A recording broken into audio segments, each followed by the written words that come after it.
नमस्कार, मी पंजाब डक. बऱ्याच ठिकाणी भाग बदलत पाऊस पडणार आहे म्हणून हा अंदाज लक्षात घ्यायचा.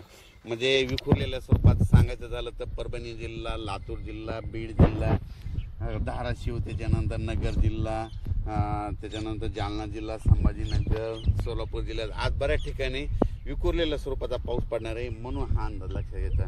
म्हणजे सर्व दूर पडणार नाही, पण बऱ्याच पिकांना असं जीवदान ठरणारा पाऊस येणार आहे म्हणून हा अंदाज लक्षात घ्यायचा. मग राज्यात मोठा पाऊस कधी येणार, तर राज्यात तुम्हाला एक सांगू इच्छितो की मोठा पाऊस कधी येणार. तुम्हाला एक सांगू इच्छितो की राज्यामध्ये सांगायचं झालं तर सध्या तरी मोठा पावसाचं वातावरण नाही, असाच भाग बदलत विखुरलेल्या स्वरूपातच पडणार आहे म्हणून हा अंदाज लक्षात घ्यायचा. राज्यात फक्त जुलैच्या शेवटच्या आठवड्यात मात्र चांगला पाऊस राहणार आहे म्हणून हा अंदाज लक्षात घ्यायचा.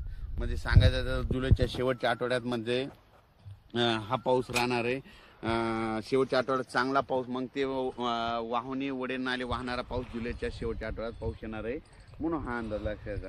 पण राज्यात सध्या तरी मात्र पूर्व विदर्भ झालं, पश्चिमी विदर्भ झालं, दक्षिण महाराष्ट्र, उत्तर महाराष्ट्र, कोकण पट्टी, खानदेश सर्व दूर असं उडे नाले वाहतील तसा पाऊस नाही. फक्त आज मात्र 14 आणि 15 जुलैच्या दरम्यान मात्र दुपारी 3च्या नंतर बऱ्याच ठिकाणी पाऊस पडायला दिसेल.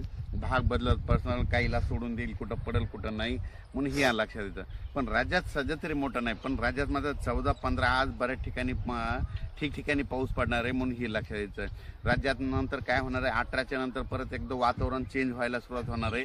18च्या नंतर काय होणार आहे, मग हे नांदेड जिल्हा झालं, लातूर जिल्हा झालं, अक्कलकोट, सोलापूर, उदगीर, निलंगा ह्या शेतकऱ्यांचं काय झालं, पाऊस नसल्यामुळे त्यांचे सोयाबीन थोडं सुकत येतं. त्यांना सांगू इच्छितो की 18च्या नंतर तुमचं नांदेड झालं, धर्माबाद झालं, बिलोली झालं, नायगाव, त्याच्यानंतर इकडं त्याच्यानंतर जळकोट, त्याच्यानंतर अक्कलकोट ह्या भागामध्ये मग 18-19 पासून जरा चांगलं तुमच्याकडं पाऊस पडणार आहे. कारण की काय होणार आहे, 18च्या नंतर तेलंगणा, आंध्र प्रदेश, तामिळनाडू, कर्नाटक तिकडे पाऊस पडत राहिल्यामुळं आपल्या महाराष्ट्राच्या सीमालगत ह्या पट्ट्यामध्ये पाऊस येणार आहे. म्हणून त्यांच्यासाठी म्हणजे लातूर जिल्ह्यातल्या त्या बॉर्डरच्या शेतकऱ्यांसाठी आनंदाची बातमी.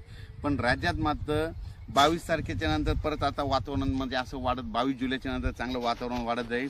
मात्र 27, 28, 29 जुलैला मात्र काय होईल, मग राज्यात सर्व दूर मोठा पाऊस येणार आहे म्हणून हे अंदाज लागतं. म्हणजे सांगायचं झालं तर 25 जुलैच्या नंतर जुलैच्या शेवटच्या आठवड्यात चांगला मोठा पाऊस येणार आहे म्हणून हा अंदाज लक्षात येतो.